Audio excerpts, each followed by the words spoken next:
I knew a girl from Argentina. I worked with her. Beautiful girl, blonde hair, blue eyes, very Spanish first name, very German last name. I'm like, I know what your granddaddy did.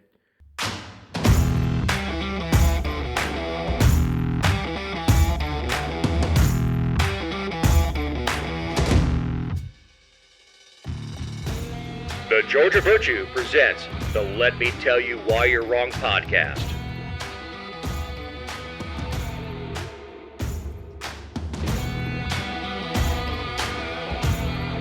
Thank you for downloading episode 282.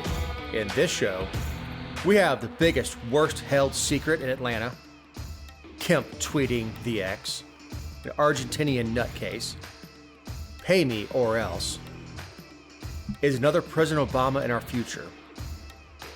History is anti-Semitic now. Oops, she did it again. Is it murder hornet season again already? A boot from the bench? The FBI picks its victims carefully, and did CNN actually do its job? For once. I'm Dave Roberts. With me is my part of this endeavor, Representative Emeritus, who is on location coming to us. He's coming to us from a hotel room that he kicked the family out of, Ken Poland. Hey, Dave. Yeah, coming to you from Belmont, North Carolina. We are up here dropping Luke off, my son, for college. So I think we've been here a couple hours for him, and he's already ready for us to go home. Yeah, you're cramping his style, man. I totally cramping his style. Like, he walked in the room, and he said, okay, I've got what I need. You guys can go home. I got what I need. So basically I've got my Amex card, my cell phone, and my car. I'm good.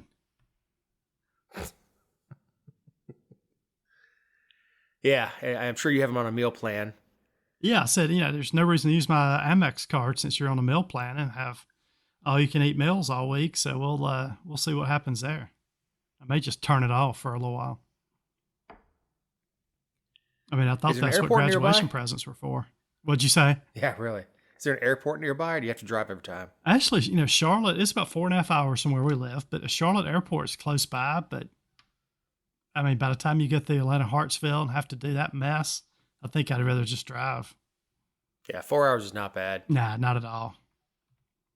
When I was in and out of Bragg, I flew either in and out of Fayetteville or in and out of Winston-Salem. Mm-hmm. Yeah, and it's expensive to fly from Atlanta to Charlotte. It's weird. You can fly almost to the West Coast for the same amount. You can fly a 30-minute flight from Atlanta to Charlotte. I don't know how they come up with the fares. Cost load. Yeah, it's all business travelers too, I think, going back and forth. Yeah, it's probably empty Tuesday through Thursday. Yep. They still have to operate the flight, so it's cost load. And you're probably flying a Boeing 717, something like that, a little regional. Yeah. Yep. So we'll see. So they only seat 50 people. So we have Trump and others, which sounds like a variety show, indicted in Atlanta. I know. This was kind of the news that hit last week. How many 18 people were indicted by the Attorney General or by the District Attorney Fani Willis? Did you see the cast of characters that were indicted along with President Trump? Yeah, she's using the M60 machine gun theory. Yes, I'm gonna lay enough ammo out here, and it's gonna hit something. And everybody was doing sort of different things as part of. I mean, this is a cast of characters. Some of them were what they call quote unquote fake electors, which were people that were Republican electors that if somehow the Democrat electors didn't get to go to D.C., the fake electors would go in their place. You've got former lawyers for Trump, at least 3 former lawyers for Trump got indicted. You've got the former GOP party chair, David Schaefer, Kathy Latham, who was the GOP chairman down in Coffee County. You've got a state senator in this. And I didn't even know who Sean Steele was. He was a state senator from up in Cobb County. It's his first term in the Georgia Senate, but he was actually indicted for being a fake elector also. So, big group of people. And look, I'm not going to speak to anybody's financial situation, but I know that 17 of the 18 don't have the resources to fight this stuff. No, not at all. And it gets very hairy if Trump stands up and says, "I'll pay for your legal defense team. Just keep your mouth shut." I think the Georgia GOP is paying for a lot of it, supposedly. That's been something that's been sort of debated among the GOP state committee over the last years, how much money is being spent at, standing up and with the lawyers with these indictments and the court costs that are going on. So I assume the state GOP chair is going to pay for, or state GOP party is going to pay for a lot of this. I don't know if I want my donations going to pay for all these trials, but, what I was hearing too, Dave, this week is they don't know if this is going to be one trial with 18 or each separate defendant is going to try to split off and have their own trial. And then a big thing that came out this week or last week was, are there more people that are going to be indicted as part of this process? So I don't think we've seen the end of the indictments coming down from Fani Willis. Well, with 18 people charged, however many times, just reading the jury's verdict when it comes back will take 4 hours. Oh yeah. No, they're and first of all, Fani doesn't want them tried together. If she wants to start putting fractures in between them to start separating them, She wants them split up. Once she splits them up, and if the judge gives an order not to don't talk to any of your co-defendants, that's it. Yep. So all these people that got indicted this week have until Friday, August 25th to turn themselves in. The first GOP debate is in August 23rd, which is 2 days after the podcast dropped. It sounds like Trump may come up to Atlanta on the 23rd and sort of upstage the GOP debate, because he's not in it at this point because he won't sign the pledge to support whoever the potential Republican nominee is. So it sounds like he may come willing up into Atlanta on the 23rd, right before the debate. And it sounds like they're going to have mugshots that come out of this. I know Trump hasn't had a mugshot yet, but I don't know how that's going to play out. I don't know. That's going to be largely up to the sheriff. Mm-hmm. I think the sheriff said there's going to be no special treatment for any of these indicted. So he planned on fingerprinting and mugshotting all of the indicters, or the people that got the indictments. Whatever. I mean, is there anybody alive today that if they walked up to Trump wouldn't know who the hell he is? I know, exactly. Now, one of the things, and we talked about this, it's come out of this whole indictment, is Lieutenant Governor Burt Jones had a big part of the 2020 election and what transpired after. If you remember, Fani Willis had a fundraiser for Burt Jones's opponent last year for lieutenant governor. And then the judge, McBurney, up in Fulton County, said Fani Willis couldn't go after Burt Jones. And I think she probably would have indicted Burt Jones if she would have been able to. But now a special prosecutor has been appointed to go after and look into Burt Jones's role into what happened in 2020 and the election. So I wouldn't be surprised if our sitting lieutenant governor was also indicted at some point over the next year. Good Lord. What a mess they're making. Yeah, it's a huge mess. And we're not seeing money changing hands. We're not seeing corruption, especially in the Georgia stuff. The Georgia stuff is so loose, and trying to tie RICO in. First of all, anybody who's ever seen Trump knows that he believes what he's saying. Mm-hmm. They do. The people who are denying the election, they are not lying. Just like people who say they're abducted by aliens, they're not lying. Not at all. So if you were to hook Trump up to a polygraph right now, he'd pass with flying colors. Yep. Yeah, I think they're going to have a hard time with the RICO charges, and I don't think they can show. For instance, Kathy Latham was a GOP chair in Chatham County. GOP came down. She let them in to inspect the ballots. I don't know what her role in this has got to do with the potential, or with the quote unquote fake electors in Atlanta. Like, Kathy was doing what she thought was right in Chatham County. The fake electors were doing a whole nother thing at the Georgia Capitol. So how do how do you try all them together in a RICO case? I'm really having a hard time seeing how you tie that together. And even for, And look, yeah. I think it will split up, and I think she's going to try 1 through 17 first, and see who she can flip. Yep. Then go after Trump. Now she picked a trial date sometime ridiculously early. Yeah, it's like March That's not gonna 3rd. So so she's got a trial date. She set a trial date of March 3rd, 2024. The presidential primary is a week or two later on a Tuesday. So she's basically set a trial for a couple weeks before the presidential primary next year. What I was reading is there's also another RICO case that's moving through Atlanta or Fulton County. That case has been ongoing for almost a year now. They still haven't seated a jury. These RICO cases are very, very complicated. There's no way this case is going to trial on March 3rd. But that's when that's what her current plan is. No, it's not.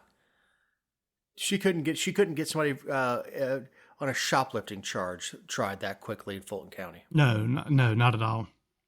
I mean, I know that office has been trying to clear backlogged cases. Yep. But they weren't doing any work during COVID. No. So everything was backlogged. And by the way, there was when these charges came out, I know Atlanta, they barricaded the buildings downtown. I haven't heard of any protest that occurred as part of this. I think, I don't know if you did, but I don't think anybody drove up to Atlanta and protested Trump's indictment. I don't think they'll go up there next week when he comes into town to get fingerprinted or have his photo made. I think that was a big ado about nothing. It just allowed her to say, again, the MAGA victim. Republicans are going to protest, do all this crazy stuff, January 6th type stuff. It didn't happen. Right. Because most of those MAGA Republicans have jobs. I commented that on Facebook and people went crazy, but it's 100% true. Most people live out in the country, especially Trump supporters are more, it's like he doesn't have a lot of supporters in downtown Atlanta. Who wants to drive into downtown Atlanta and protest an indictment? Right. So that definitely didn't happen. Now, go ahead. State Senator Colton Moore. You read my mind. Yes, so Colton Moore was actually a member of the Georgia House a couple years ago in 19 and 20. He then ran for state Senate, lost. Then he ran again last year and won. So he's a newly freshman state senator from the Marjorie Taylor Greene's district. So Marjorie Taylor Greene is his Congress lady. He's up in the northwest corner of Georgia.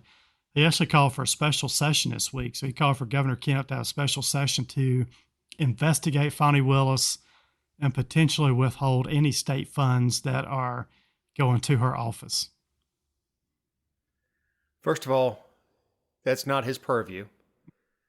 That belongs to the House. If the House, did he forget that he ran for Senate? Here's the deal with calling a special session. We're past middle of August. So 8.5 months of the year are gone.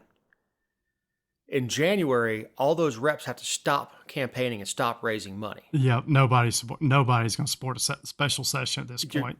You're talking 4 months of being on a campaign before you shut it down. Oh yeah, football season starting. I mean, there's too many things going on for them to call a special session. Yeah, and then you're gonna shut everybody down at their own job, their own life. And again, two weeks out of those 4 months are holiday weeks. Nobody in government does anything. You got Thanksgiving week and you got week of Christmas. Look, I think you're not gonna have session over those. Yeah, it's not happening. I mean, this was obviously I hate to say it's a publicity stunt, but it was a publicity stunt by Senator Moore. Like, I think his point was, and I didn't see it, Dave. When Trump was indicted, I've seen very few state elected Republican leaders in Georgia come out and back President Trump or even say anything about this case. Well, Kemp decided to talk about it. Yeah, Kemp did decide to talk about it, right? Not sure he should have. But he went on the Twits or X or whatever the hell Elon wants to call the it. X now, right? Yeah, so Donald Trump put this whole tweet out about, again, it's the problem with President Trump running this year is it's all hindsight, right? We continue to litigate 2020.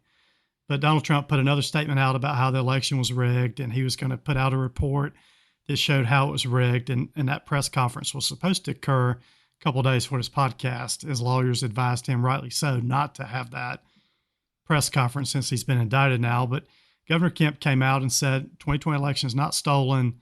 We've had no evidence of fraud, which I don't think is true that we've had no evidence of fraud. I think we've had plenty evidence of fraud, people voting in counties where they shouldn't, voting out of state. So I don't agree with him there, but he basically came out and came over the top of Trump and said, we need to move on. I'm not sure Governor Kemp needed to come out and issue that statement at this point in time. No. No, the fact is he can't even issue a pardon. No. If convicted, he can begin the process, but he doesn't have. He doesn't take petitions for pardon and do anything with them. No. That function of the executive branch has been handed off to a non-elected board. Look, I think this was a frustrated tweet by Governor Kemp. And what I saw all last week before the indictment came down, or right after the indictment came down, is people were saying, Governor Kemp, you need to remove Fani Willis from office. Well, he does not have that power. So everybody kept saying, remove him, or remove Fani Willis from office. Governor Kemp does not have that power. So I hope none of our listeners think the governor can just remove a district attorney for no reason for office. So he doesn't have that. And then people kept saying, Duly well, Governor Kemp, elected state officer. Yep. And then secondly, Governor Kemp, people kept saying, well, Governor Kemp can pardon President Trump. He does not have that power either. So to me, this whole thing came down to people were all over Governor Kemp all week. And I honestly think this was a frustrated tweet. He basically said that election wasn't stolen. We need to move on and get away from President Trump. And then people reacted so negatively to that tweet. And look, I think we've got this. This is why Trump won in 2016. People are so sick of elected people doing what they do, right? And I think this has hurt Governor Kemp's future in Georgia politics. He may be able to recover from this, but people are going to remember the way he threw President Trump under the bus in 2022 or 2023 when he wants to run for Senate in 2 years. And what this is going to do, if Trump wins. Look, this is opening the door for Marjorie Taylor Greene tweeted this week. She said, I may run for Senate in 2026. Look, I think if you stack Marjorie Taylor Greene up right now in Georgia politics in a primary against Governor Kemp for Senate, I think she's got a good chance to beat him because she's going to point back to this moment in time and say he did not stand up for President Trump. And she's going to say, I did. And I think she's got a chance. I don't know that it resonates. I don't know if it resonates. Maybe it does in 2 years. Maybe it does. Maybe it does enough to get to win the primary again, and then her eyeballs are start swirling in different directions when the TV cameras come on, and she's going to shoot herself in the foot. Yeah, I just look. Kemp's a known quantity. He is. Exactly, I mean, every time he puts those loafers on and ties his tie, you know what you're getting out of him. But you know how Georgia Republican primary voters are right now. They are a wild bunch, and I'm one of them. They are a wild bunch of voters at the moment. They don't like the establishment. They think the GOP party is not for them, the establishment party, right? That's why they like Trump. That's why they liked Herschel Walker. They're not voting I don't know how they're voting, right? I don't know how they're making decisions right now. But if you put a Marjorie Taylor Greene up against a Brian Kemp in 2 years, I think she's got a chance. Or I think somebody else that is a Trump-backed candidate has a great chance of knocking off a Governor Kemp if he wants to run for Senate. And 2 weeks ago, I thought he could just cakewalk to that nomination. I don't think so anymore. Well, not if the opponent's name is Candace Taylor. Oh, Candace has got no chance. But look, that's the sad thing here is when you see Governor Kemp not standing up and just look, he don't have to defend President Trump, but you don't have to do what he did this week. But people have to take sides. They're having to take sides with people like Candace Taylor instead of Governor Kemp. And I think that's the challenge and the problem I've got with it is I didn't like what Governor Kemp said, but I sure as hell think Candace Taylor's, she couldn't be any crazier out there saying the most outlandish statements. But that's where the GOP party is at the moment. You've either got the Governor Kemp wing, the Chris Carr wing of the party, or you've got this other wing, the President Trump, the Candace Taylor, Marjorie Taylor Greene wing of the party. And the majority is on the Marjorie Taylor Greene side of the party in Georgia right now. I think anyway. I think that's how people in my area feel. And I think that's how most, rural conservative Republican voters are leaning. Yeah, but you have to get the soccer moms. You do in a general election. You don't in a primary. 100% agree with you. Not as important. You have to land the soccer moms. Yes, 100%. I mean, Ossoff running against Margie. Man, I don't know. No, I think Ossoff wins that. I mean, I think Ossoff beats Marjorie Taylor Greene. 53-47. I was about to say 5 points. Yeah, 5 points. I think he wins by 5-6 points. Governor Kemp against Ossoff, I think Governor Kemp wins by 5 or 6 points. So I think there's a 10-point swing in there, and it's all that area north of the. It's that 285 area, right, and north of 285. Yeah, he gives them the full Abrams. I think it's double digits or very close double digits. Yep, I agree. I totally agree. Runs up against Pajama Boy because just looking at the two of them, and for those of us who understand what a country boy looks like, he's not faking it. Nope. But I think Governor Kemp wipes him clean. I really do. I don't even think it's a contest. I told you earlier, I struggle with Josh McCoon as the new GOP chairman after David Schaefer left.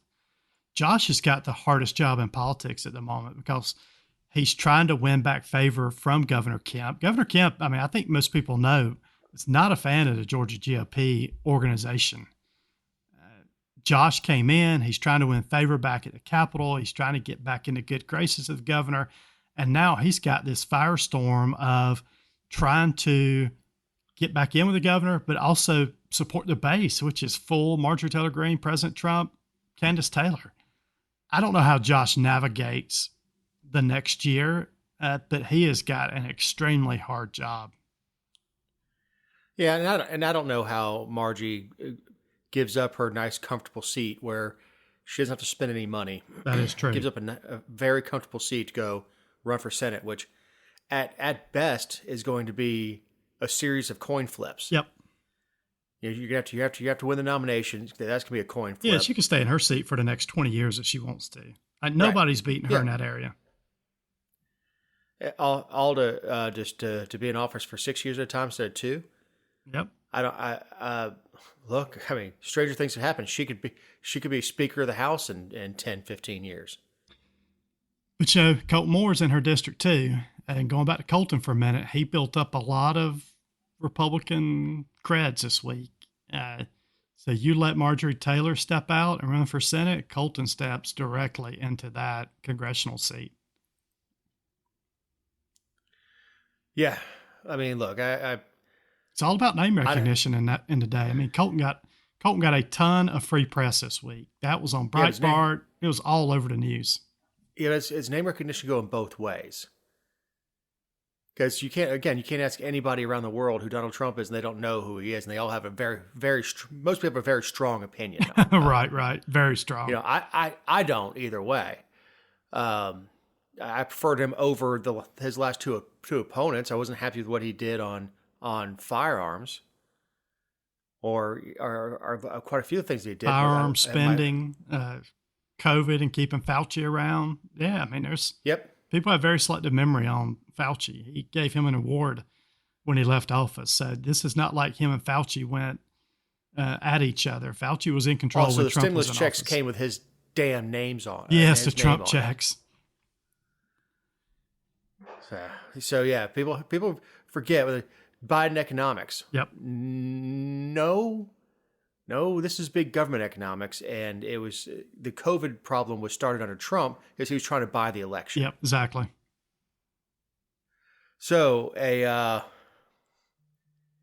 Anarchero capitalist, anarcho and Arco. capitalist, anarcho. Capitalist wins in Argentina, but he's MAGA and ultra right wing. Yeah, I thought, look, that's my headline. So down in Argentina, they had their primary elections last week, and this guy is a full hardcore libertarian that won. Now, the media instantly painted this guy as a MAGA Republican and ultra right wing. I don't think any libertarians out there call themselves MAGA or ultra right wing. Libertarians are not far right creatures. They're totally different. But so this guy's totally shaking the power balance up down there. He came in first place. He's projected to win in the general elections in a couple months. This guy wants to replace the peso down there with the dollar. He wants to get rid of the central bank. He said climate change is a lie. He said sex education is a ploy to destroy the family. Gun ownership is severely restricted in Argentina. He proposes the deregulation of legal market for weapons. So this guy's basically like, protect your family. You can have all the guns you want. Get rid of the central bank. So you see where this is going back towards the libertarian sort of manifesto here, where libertarians want to get rid of the central bank, free for all on guns. It is really shaking sort of the South American political climate up, but it just tickled me how anybody that's not left now is MAGA and ultra right wing. And this guy's a total libertarian. Well, he's a nutcase.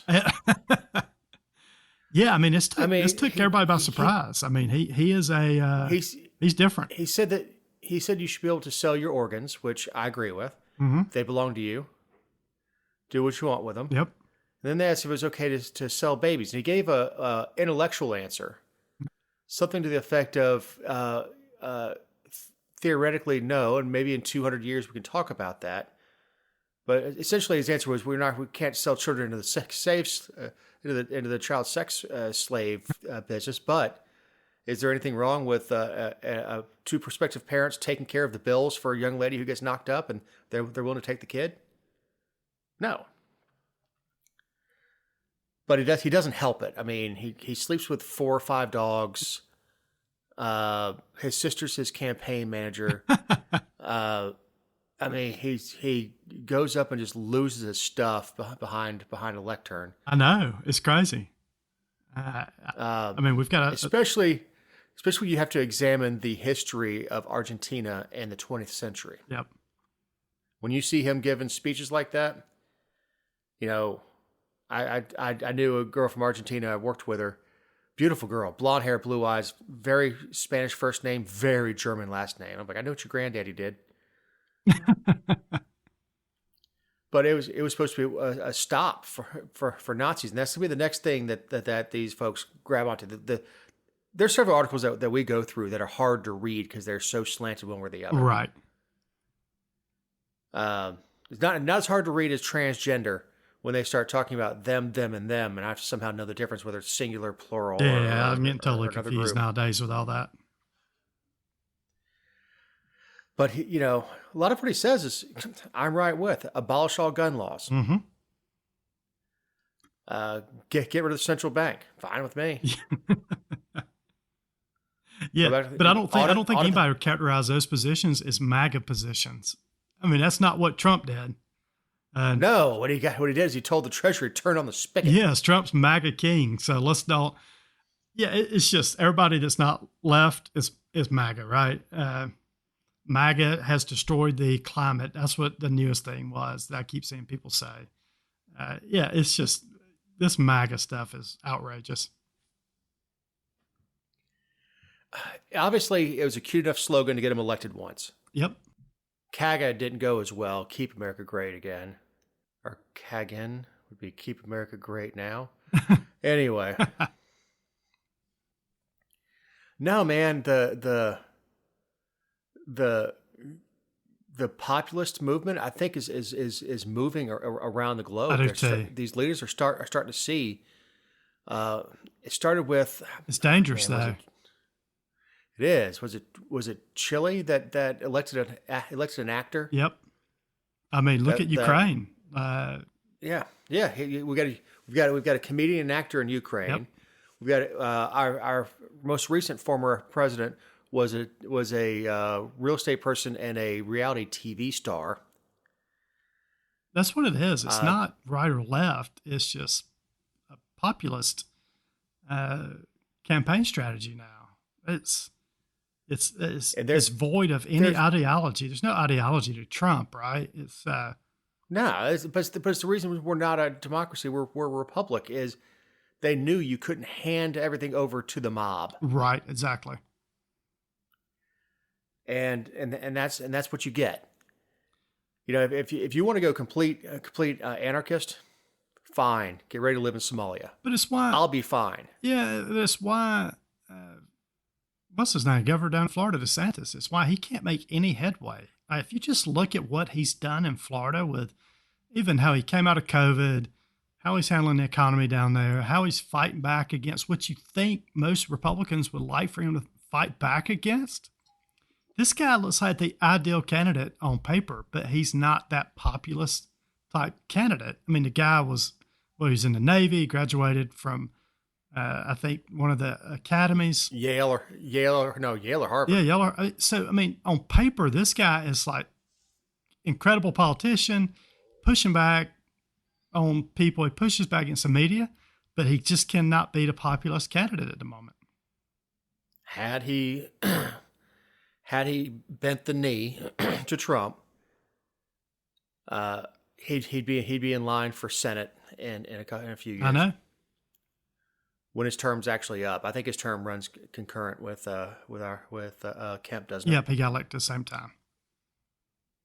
So you'd assume that there's going to be a senatorial election either that year or 2 years after. But why burn up all your capital? Yes, man? I agree. I don't know how you. Yeah, totally agree. So speaking of burning through capital, Michael Oher is suing his parents, and this is the guy from The Blind Side. Yeah, if everybody remembers, this is a movie back in 2009 that starred Sandra Bullock and Tim McGraw. This is a crazy story. It came out of nowhere last week. So this Michael Oher, he's 37 now, Dave. Done with football, retired. Sounds like he sues his parents, claiming that they never adopted him, and all they had is a conservatorship.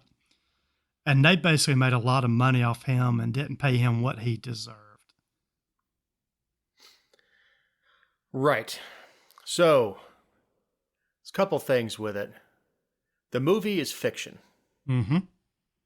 The book is probably fiction also. Michael Oher was not a good student because of his background. Right. But Michael Oher is not dumb. Everybody who I know that's ever interacted with him has said, you know, what a nice guy he is, what good work he does. That he spent time in the meeting room studying. That he worked hard at his craft. Yep. And he I actually was listening to NFL films one day when he was still playing for the Ravens.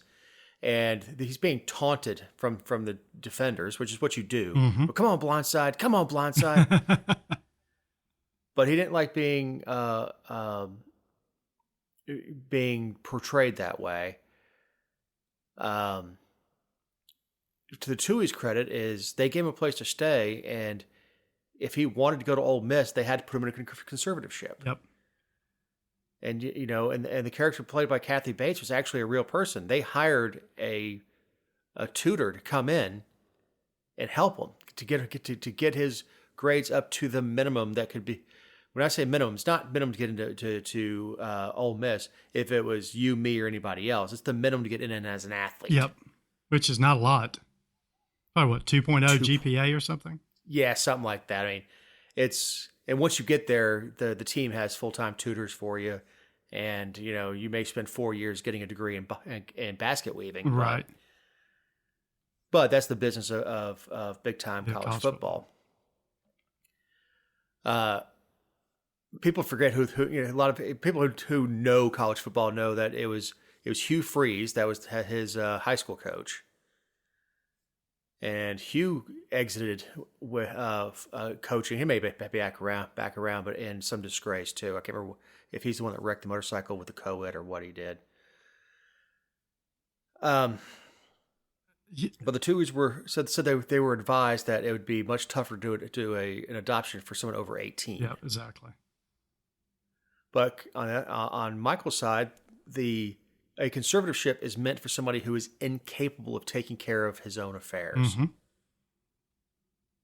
We'll get to another one here in a minute, but it's somebody who is either so out of their mind whacked, somebody who's infirm. God forbid, whenever the day comes, you may have to do it for your parents. Is put them in a conservatorship because they can't function anymore. Right. And then they need someone to look out for them, make sure their nurses aren't stealing from their checkbooks and stuff. Yep. But it was never meant to take somebody and put them into financial slavery. That we split everything. Well, no, maybe the movie, but not what he made in the NFL. Yep. No, what I thought was interesting about this, reading about the movie made $300 million worldwide back in 2009. The family only got paid $500,000. So each family member, there were 5 of them, they each split the proceeds, $100,000 a piece. So that's what they actually got out of the movie. Now, I'm sure they got more as time went on and Michael went into the NFL, but they did not make a lot of money from the movie. And look, the Tuohys had plenty of money. Yep. Maybe the house is a little overdone in the movie, but he owned several franchises of fast food. He did sell those, I think, for 15 or 16 million at one point. And one of the stories that I read, not that I'm an expert on the Orrs and the Tuohys, but the Twitter trolls or the ex-trolls decided to go after Sandra Bullock. Yeah, they did. Last week, she lost her partner of I think 10 years. And he went through a very painful disease. He had Lou Gehrig's disease, as I recall. I'm not reading it right this second, but ALS, which is not a fun way to check out. Yep. So, but they got people blowing up her Twitter saying that she should get back her Oscar. I'm like, she didn't write the book; she read the lines. I know, that's all she did. Yeah, I don't know. I think timing's weird on this. It sounds like Michael Oher might have some financial issues going on at this point in his life. He also has a book that just dropped last week. Yeah, so I think this is another trying to get back in the limelight and doing something that's going to get his name out there and publicized. I don't know who to believe. I think they like we're talking about. You give Trump a lie detector. I bet you if you put a lie detector on both parties, they'd both say they're right. No doubt. And that their version, it's the whole thing. There's 3 versions of every statement: mine, yours, and the truth. So that was another big story that dominated last week was the big story talking about Michael Oher. Yeah. So, Michelle Obama for 2024, huh? Yeah, I'm hearing this name floated out a lot. I think there's a lot of people. Look, Biden's got 35% approval rating out there. He continues to stumble every time he gets in front of a crowd. He can't read a teleprompter. He tells the creepiest stories. We'll talk about this later, but CNN is fact-checking him now. Look, there's a lot of people looking for someone else. They're looking at Gavin Newsom. Michelle Obama's name's been floated out there. I'm telling you, if Joe was not the nominee next year, I think Michelle Obama would cruise into the White House. Nobody's saying the word Mela. Saying who? Kamala. No, nobody. They're trying to get her off the ticket as we speak. No, I don't think anybody likes the VP at the moment. Now, do I think you could install Michelle Obama as vice president and push over him over the top? Probably, because then it would at least give the impression to the Democratic voters that should Joe have to step down and there's somebody capable, right? Yep. Yeah, I mean I think they've got him held together with duct tape and baling wire at this point. Yeah, I don't think Kamala makes the ticket next year. I think she doesn't add anything to it. no. I think heard she's got a hard Feinstein- time making a ticket. Yeah, I heard Feinstein was trying to hand her seat. Look, everybody knows that Biden more likely does not make it another 5 or 6 years in office. So everybody's going to be looking at the VP even more during this next election. And you typically think VPs are not that important during an election. I think the VP here up under Biden is going to be extremely important because everybody, I mean, it's just like who's going to be the next president. And it's the next president for potentially 2 more terms after that. You got 2 80-year-old nonsensical guys who are going to yell at each other on a debate stage twice. I don't think we're having debates. Yeah, I think you're optimistic there. I'm not a Michelle Obama fan at all. I think she was in that relationship. She was the real radical. Mm-hmm. Oh, I think she's a big time radical. I don't think Barry O was. I think Barry O was interested in going to school and hang out with girls and stuff like that. And he had sort of the Bill Clinton thing going on. Yep. Yeah.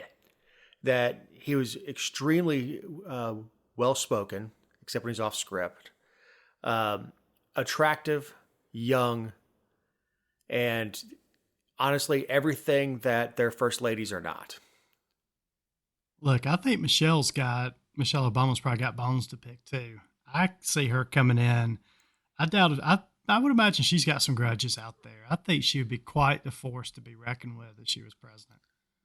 Oh man, you put her together with Miley Cyrus. Yeah, and let Michelle Obama do a commercial with a wrecking ball going through a MAGA hat. Yeah, I think it would be really, really ugly if Michelle Obama was president. I think for anybody with any sense, yeah, mm-hmm. it'd get very ugly. Yep.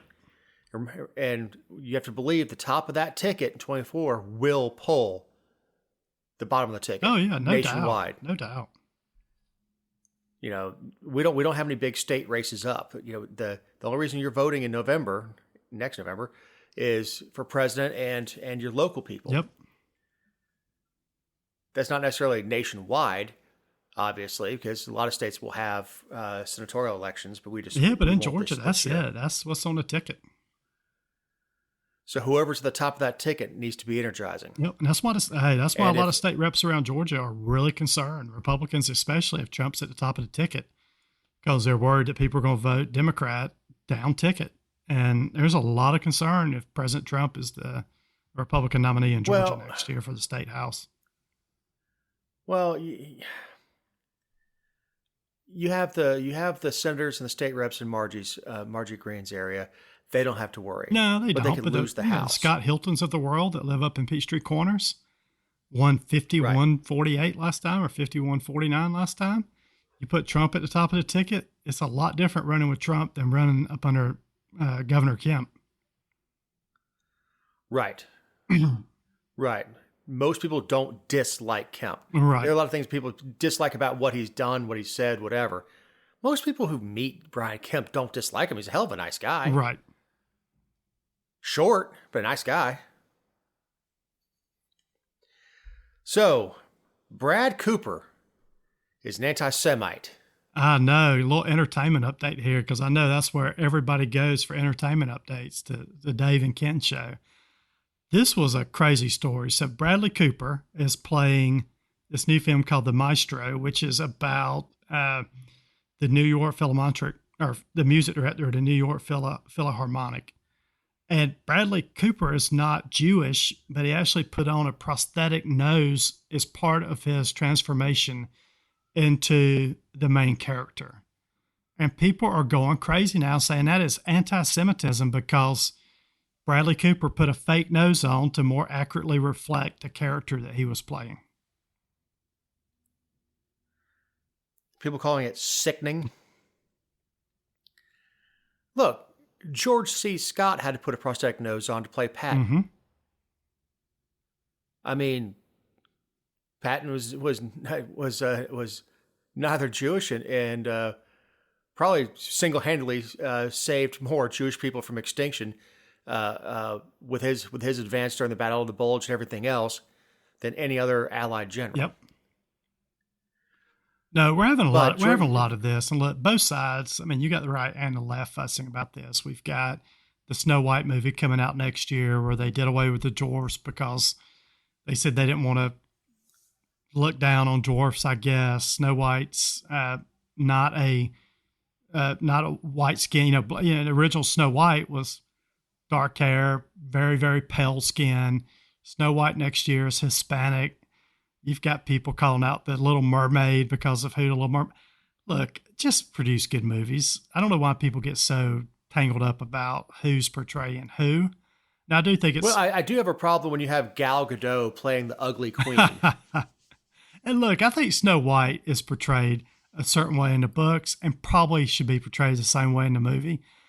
But yeah, this is going on both sides right now. The right and left are going crazy with how movies are being portrayed. It's the culture war, and right-wingers are never going to win it. No. We lost it back in the 50s and 60s with McCarthy, and we haven't gotten it back since. But you did see, I saw last week where Target put out their earnings. So you have Bud Light, earnings went down the tubes, and Bud Light's effectively gone now. When all the swimsuits, like the little boy swimsuits with tucking came around in June, Target usually makes 1 or 2% a quarter. They lost 6% in the second quarter of 2023. So I'm not saying that the culture war, conservatives can't win the culture war, but they're really putting a dent in some of these big names out there that they're trying to, get into this culture battle and pick and choose who they want to do business with. But what they don't understand is the folks on the right. I'm not talking about MAGA folks. I'm talking about people who are fiscally conservative. We want Target to survive. We want Bud Light to survive. We don't want people out of work because the brewery got put out of work for doing something stupid. Right. What you want is for them to come out and say, you know what, that was stupid. Yeah, that's all you want. Take your licks and that's move on. That's all Bud Light had to do in the first place. That's all they had to do. And look, when the owner of Goya came out, the Hispanic bean, wonderful story. This guy, I believe he came to the United States and started working and started Goya, and now employs thousands of people. Right. But the left tried to protest him. It did not work. So there's also a certain realization of who spends money on what in this country. If you're talking about IPAs and even under Anheuser-Busch, they have IPAs that they own. You want to sell IPA, you show a guy with a douche knot on top of his head wearing tie-dye pants. Yep. But if you want to sell Bud Light, you show a girl in skinny jeans and a mechanical bull in the background, because that's what you do to sell the damn brand. Doesn't mean there's not room for both things. You can be a company that makes beer for douchebags that have ponytails in their heads, and guys that go to the PBR bar down at the Brave Stadium. Yep. You can do both things.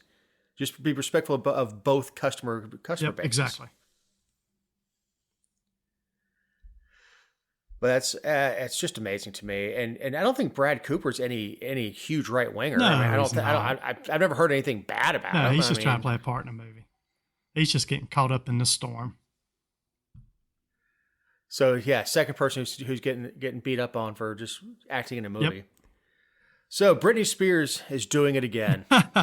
Yeah, so she is. I know we need to move quick, but she's divorcing for the third time now. I know that is a shocker to everyone listening, but I don't even know how they got the guy is Sam Asghari.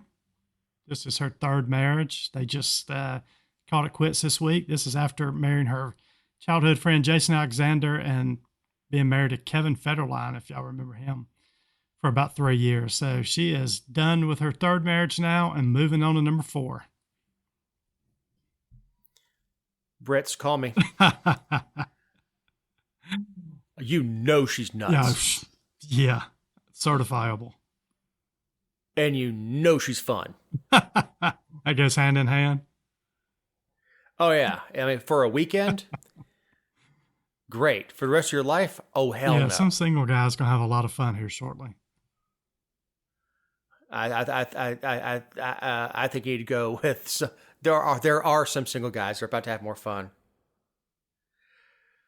All right. Speaking of getting stung, we have hornets that are invading Georgia. These are the murder hornets or long yellow-legged hornet. Yeah, so these hornets are terrible. They're an invasive yellow-legged hornet species, and they've been seen by Savannah this week. What's so bad about these is these hornets prey on honeybees and other pollinators. So if they really get going, they can just wipe out honeybees, which we really need in Georgia. I mean, big ag state, plants everywhere growing, blooming. So we need our honeybees, but hopefully they can get these yellow-legged hornets out of here. But this has been the first time one's actually been detected in the United States. So this is a big story that came out this week. Why doesn't Van Johnson just put up a city ordinance saying no? He probably should. I mean, that's how he thinks drugs and street racing and guns. Yeah, work. We haven't talked about the mayor of Savannah lately, but I'm surprised he doesn't. This is a good time to remind you that these are our opinions and not those of anyone not on the show or any respective company for which we may work, own, or otherwise associate ourselves with on a regular or irregular basis. Also, you can find other episodes and relevant stories over the GeorgiaVirtue.com. Well, I think you're kind of mixing your animals on this one. On the Mule of the Week, it's Chick-fil-A for putting pickled jalapenos, honey, and pimento cheese on a chicken sandwich. Oh, why are they messing up a chicken sandwich?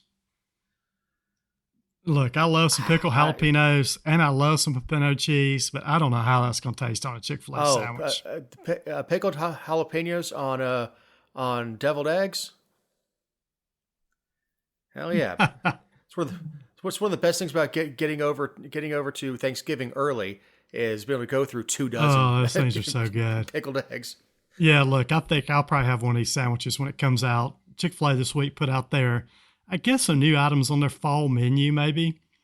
I just thought this one was pretty entertaining, that they're going to start putting pimento cheese on a chicken sandwich. Now, look, I love some pimento cheese, Dave. And I love some Chick-fil-A. I go there probably way too many times I need to every week. But this is a strange combination to put on a chicken sandwich. Something that you just do incredibly well every single day. Parenthetically speaking, you know who Michael Harris II is? Center fielder for the Braves. Mm-hmm. He gets to New York, and I guess Jeff Francoeur, who now is one of the broadcasters, he was a Braves player in the early 2000s, bumps into Michael coming back into the hotel, and he's got Chick-fil-A in his bag. He's like, "Man, you just had Chick-fil-A on the flight over here." He said, "Well, that Chick-fil-A was cold. I was on the airplane. I wanted hot Chick-fil-A." and then what the broadcasters were saying was, "You just landed in New York. You're a young guy, virtually unlimited money, and where you decide to go to dinner, Chick-fil-A." I mean, you could tell he's from Georgia. Yep. So, no more Christian on the Georgia appeals court. I know.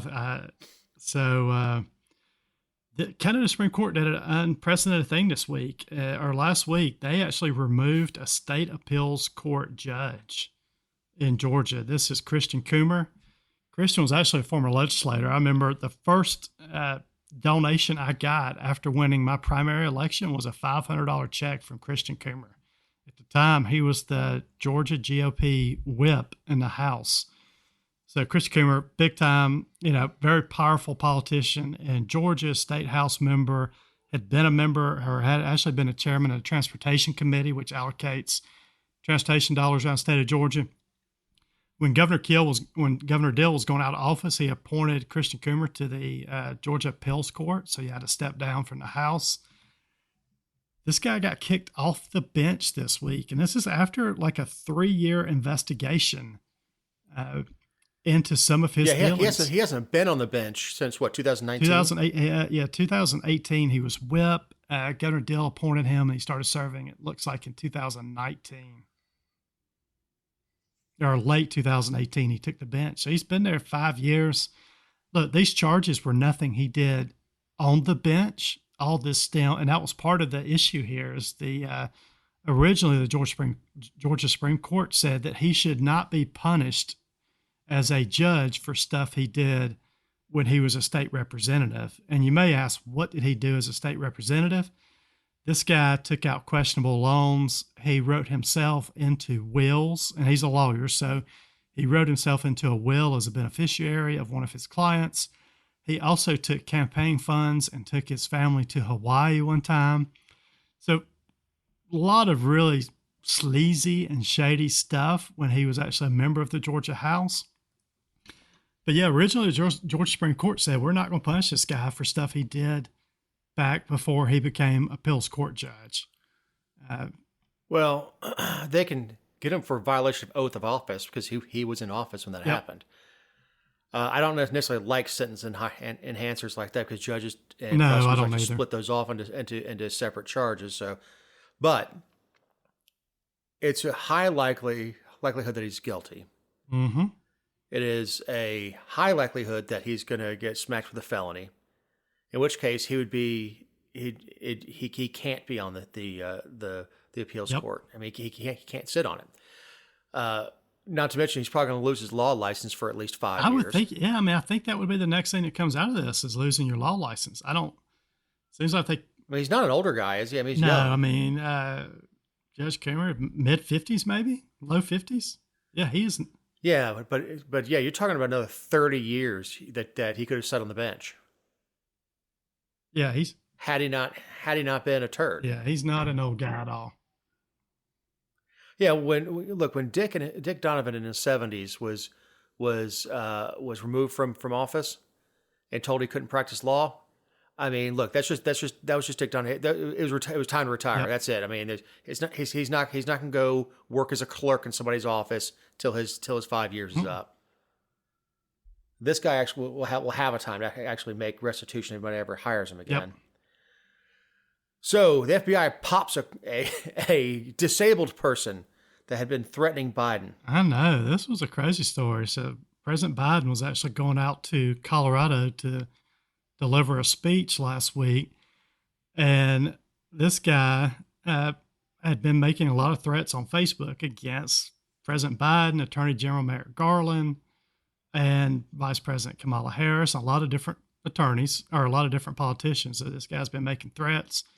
FBI shows up at his house one morning, and supposedly this guy pulls a gun out, and they take him out. Yeah, well, I got to tell you, if you're a 4-year-old, a 40-year-old, 8 feet tall, or double amputee, you point a gun at me, bad things are going to happen. Yes. You know, that's... Yeah, and it also shows, look, you know how Facebook is now. There's a lot of people saying things on Facebook that you've got to be very, very careful about. They are monitoring these platforms. This guy was making all these threats on these platforms. Look, the guy was 77 years old and he was in a wheelchair. Do I think this guy could have made good on any of the threats? No. But he was down...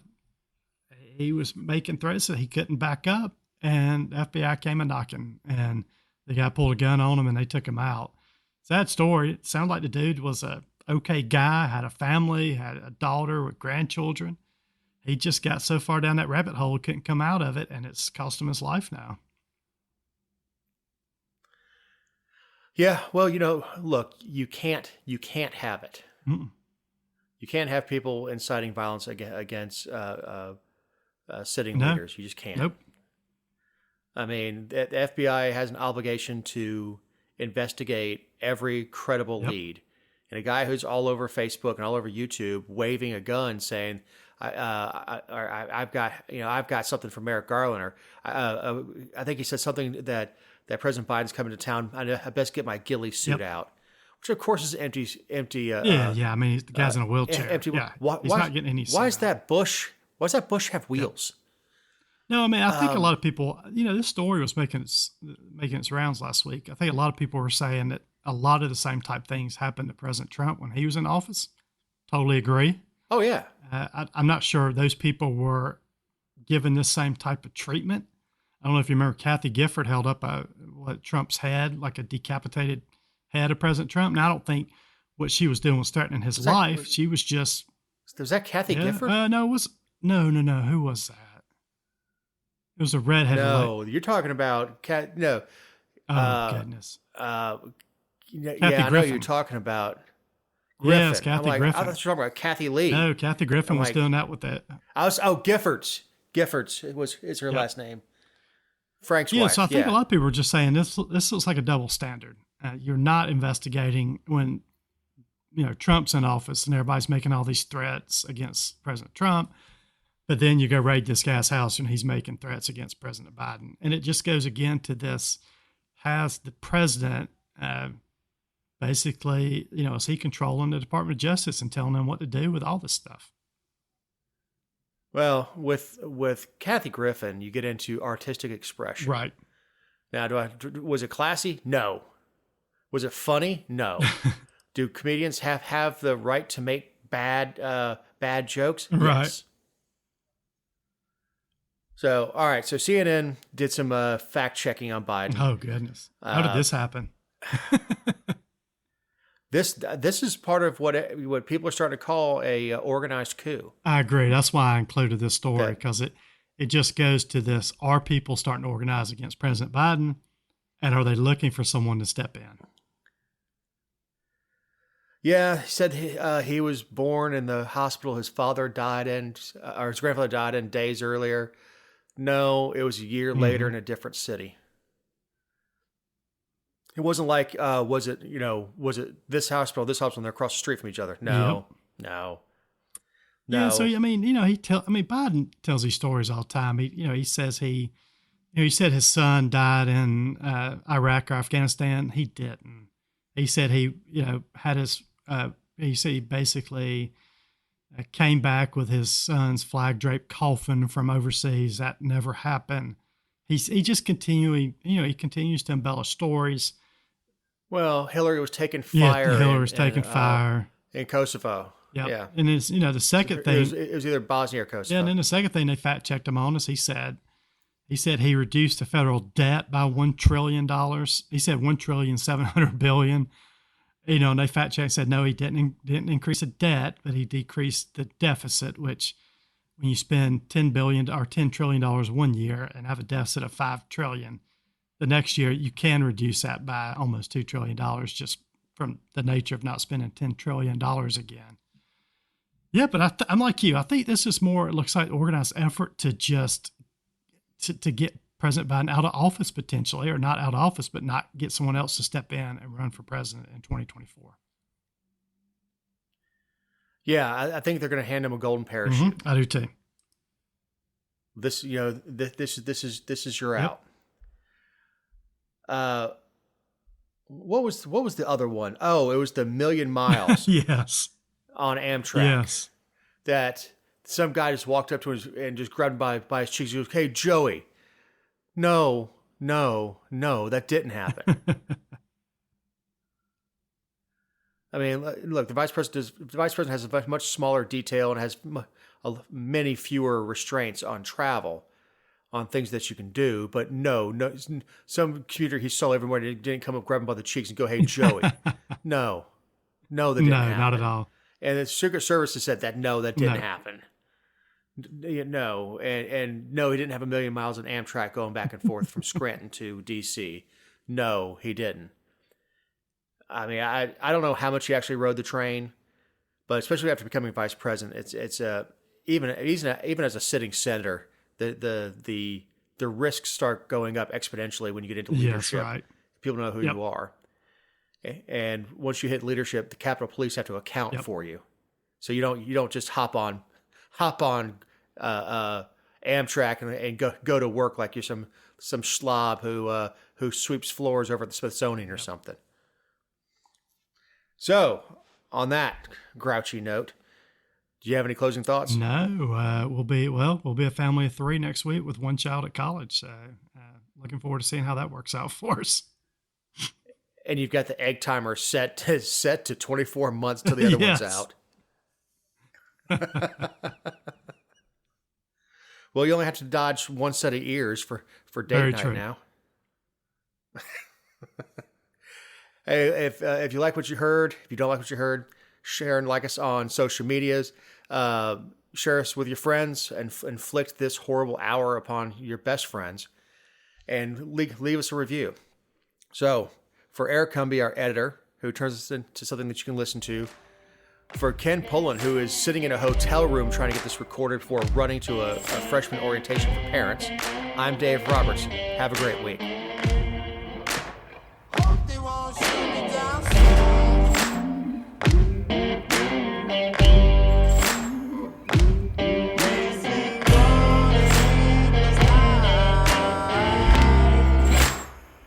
Catch me howling at the moon.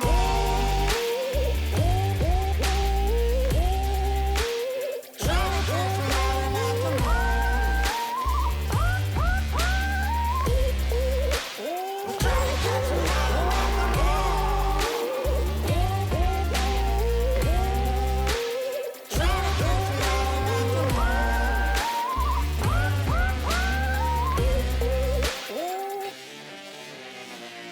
When it rains, it pours. Water's up to my chin. Won't stop fighting to the very